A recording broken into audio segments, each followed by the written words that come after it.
Bah quelle question? C'est hors de question. Faudrait sérieusement qu'elle se remette en question. Bonjour mon ami et bienvenue sur ce premier épisode de Questionne-toi qui portera, tu l'as deviné, sur le thème des questions. Et bah oui, il faut bien commencer par le commencement.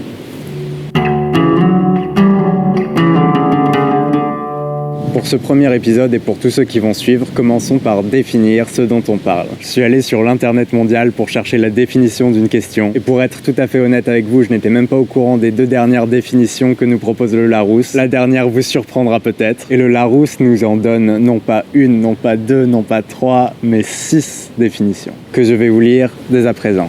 La première définition est une demande faite pour obtenir une information, vérifier des connaissances. Sujet à examiner et à discuter. Un problème ou une difficulté. Ensemble des problèmes soulevés par tel ou tel sujet. Technique de contrôle parlementaire qui permet aux membres des assemblées d'obtenir du gouvernement des renseignements ou des explications. Et enfin, une torture légale appliquée aux accusés et aux condamnés pour leur arracher des aveux. Qu'est-ce que vous allez...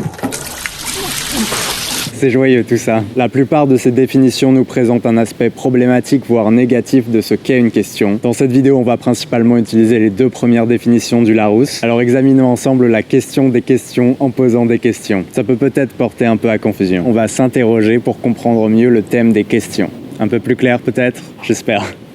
Ma première question va être, est-ce que tu es d'accord avec cette définition? Est-ce que tu en as une autre à proposer? À titre personnel, je dirais peut-être que toutes les phrases qui commencent par est-ce que, qui, que, quoi, où, comment, pourquoi, qui se terminent par un point d'interrogation sont des questions. Qu'est-ce que tu en penses? Pendant l'écriture de cette vidéo et en essayant de me creuser un petit peu la tête, j'ai aussi remarqué qu'il y a 2 types de questions. D'un côté, les questions fermées ou demande, interrogation, dont les réponses vont être soit oui et non, donc binaire. Peux-tu me passer le sel? Oui, non. Ou bien précise et immuable. Quelle est la capitale de la Bosnie-Herzégovine? Big up à tous ceux qui ont répondu Sarajevo du tac au tac. Ces types de questions impliquent peu ou pas de réflexion, mais uniquement de l'information. Par opposition aux questions ouvertes dont les réponses vont demander un minimum de réflexion. Comment je me sens aujourd'hui? Quelle est la nature de notre réalité? Oui, ça peut très vite partir en philosophie. On remarquera malgré tout que la frontière peut être très fine pour certaines questions. Qu'est-ce que tu penses de cette catégorisation? Est-ce que tu la trouves légitime? En majorité, quel type de questions tu poses? Est-ce que c'est plutôt des questions fermées, plutôt des questions ouvertes? Tu pourrais peut-être même estimer un pourcentage de questions ouvertes, questions fermées que tu te poses quotidiennement. Ce qui amène à ma prochaine question.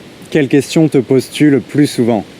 Petite interlude pour te rappeler qu'il existe un groupe Facebook sur lequel tu peux répondre aux questions que je te pose et interagir avec toute une communauté. Tu trouveras le lien en description. Si la vidéo te plaît, je t'invite aussi à liker, partager et à t'abonner à la chaîne. J'ai ma jambe qui s'est endormie. Est-ce que tu poses beaucoup de questions? Combien en une journée? Des questions que tu te poses toi, aux autres? Sur quel sujet? Est-ce que ça va être des dialogues intérieurs du style « Oh, pourquoi ça m'arrive toujours à moi ?» ou tu aurais davantage tendance à te demander « Oh, comment je peux me sortir de cette situation ?» ou encore « Quelles leçons puis-je tirer de cette situation ?» Existe-t-il des questions bêtes? Si oui, lesquelles? Enfin, quelle place accordes-tu aux questions dans ta vie? Est-ce que tu les subis? Est-ce que c'est un choix inconscient ou conscient? Tu l'auras compris, si je te demande tout ça, c'est parce que je crois fermement que nos questions impactent notre réalité, en modifiant nos pensées ou nos comportements. Quels impacts ont ces questions sur ta vie de tous les jours? Et quelle attention tu leur portes? Ça fait beaucoup de questions, n'est-ce pas? Je vais donc m'arrêter là pour les questions et terminer cette vidéo sur quelques conseils. Mon conseil pour toi, ça va être, utilise les questions comme un jeu.